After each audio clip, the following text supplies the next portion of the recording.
Hey guys, welcome to Rosie's Dessert Spot. In this tutorial, I'll be demonstrating how to create 3 miniature Faultline cakes. I've used 4-inch cakes for this project and I've cut them all in half and I've leveled off the top as well. There are 3 levels of cake per cake that I've used, so you'll need about, I believe it was 5 4-inch cakes. So just combine one of the halves with the previous 2. And then fill in as per usual. This is a hybrid buttercream frosting that I like to use. I'll have that linked below and in the eye icon above if you'd like to see the recipe and demonstration video for that one.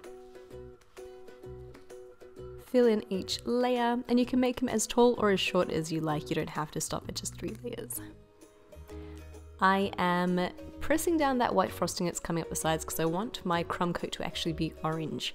The reason I've tinted it orange is because we're going to be using M&Ms on this cake and I wanted it to match at least one of the colours in the M&Ms. That way when you see through to the crumb coat, it kind of just blends in with all the other colours. Clear up sides and the top, clean up your cake board, and then start layering on your M&Ms. You want to try to keep this to the centre, don't bring it all the way up or all the way down, you want to fill that in with buttercream instead. Notice how my crumb coat's actually pretty thick, you can't see through to the cake.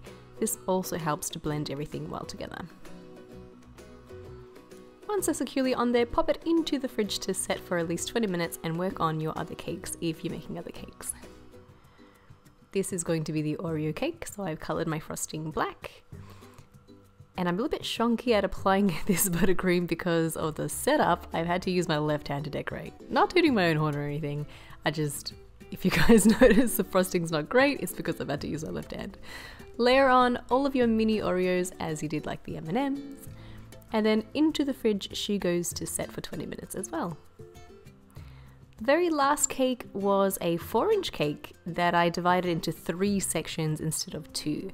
So you guys can make up your mind if it looks a little bit shorter, if it looks the same size. I ended up piping the frosting to get a little bit more height in there. That little trick. On goes the yellow frosting because I am going to be creating a row of yellow kiwis or golden kiwis. Trick with fruit is make sure to slice it as thin as you possibly can because they are going to be wet and they might slip off. You also don't want a lot of weight to them. Once your cakes have firmed up, apply your final layer of frosting. I've gone in with a piping bag because there's no way I would have done this with my left hand, just forget it. So in I go, filling in the bottom and the top and overlapping slightly over my M&Ms. You want to make sure to keep the M&M layer as clear as possible and then go around with a frosting scraper, fill in any pockets if there's any pockets that are empty, and gently remove that frosting little bit by a little bit. You don't want to be spreading it over too much, otherwise it could cover your M&M layers. Bring that lip of frosting to the center, and then back into the fridge she goes to set, so it's nice and hard when we apply our gold paint. Follow the exact same steps again for the Oreo layer.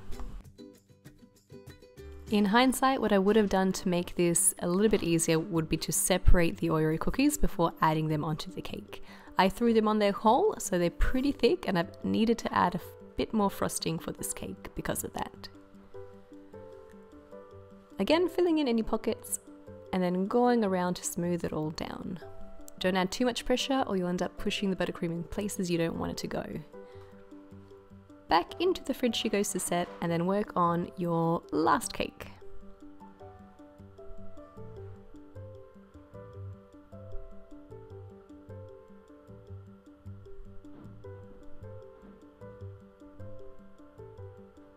You could use strawberries for this as well, and just about any kind of fruit looks really, really good.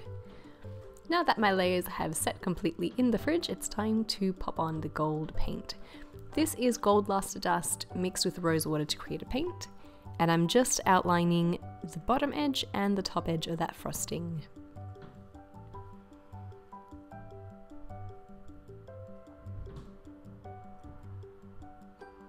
They've all been covered, and now to decorate. I've used a 1M piping tip with some black buttercream frosting. I just added in black gel food color.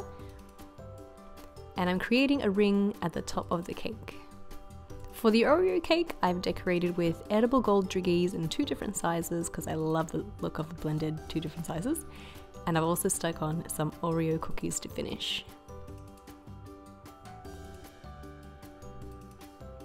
For the M&M cake, I've used a blue buttercream colour. And to tie it all back together, I've added some M&Ms at the top of this one.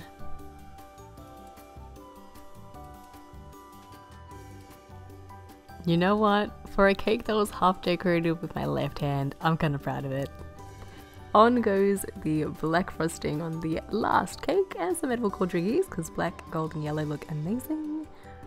And you are done. If you guys create something similar to this, please do tag me in your photos, hashtag Rosie's Dessert Spot on Instagram so I can check them out. And that is all. Thanks for tuning in. If you haven't subscribed, feel free to do so. We upload a new cake decorating video every Tuesday. Bye for now.